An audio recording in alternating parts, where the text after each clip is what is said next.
हमारी आज की कहानी पुराना स्वेटर। कहानी शुरू करने से पहले हमारे चैनल को लाइक शेयर सब्सक्राइब करना ना भूलिएगा। सर्दियों की एक सुबह अमन दफ्तर जाने की जल्दी में था। तभी उसकी पत्नी ने कहा, अमन, पिताजी के लिए एक नया स्वेटर लाना। उनका पुराना स्वेटर बहुत घिस गया है। अमन झल्लाते हुए बोला, अभी पिछले साल ही तो लिया है। पिताजी घर में ही रहते हैं, उन्हें नए स्वेटर की क्या जरूरत, और वैसे भी अब इस उम्र में उन्हें फैशन तो करना नहीं है।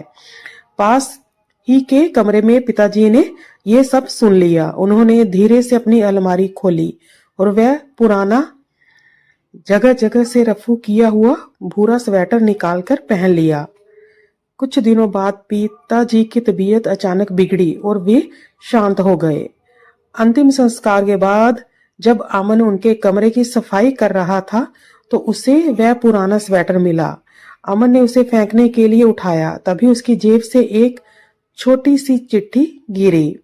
चिट्ठी पर लिखा था, बेटा अमन, मुझे पता है तुझे लगता है कि मैं कंजूस हूँ या नए कपड़े नहीं चाहता, पर सच तो ये है कि इस पुराने स्वेटर के धागों में तेरी माँ की यादें बुनी हैं।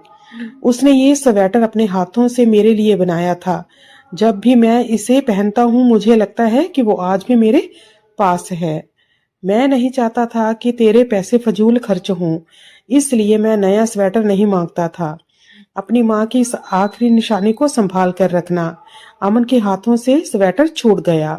उसे याद आया कि कैसे उसने सिर्फ चंद पैसों और फालतू खर्चे के नाम पर अपने पिता की भावनाओं का अपमान किया था। उसने स्वेटर को अपने सीने से लगा लिया, लेकिन अब माफी मांगने के लिए पिताजी वहां नहीं थे।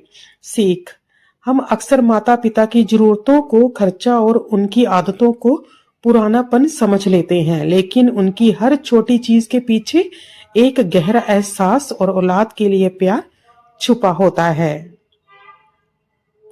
मिलते हैं अगली वीडियो में एक नई कहानी के साथ। धन्यवाद।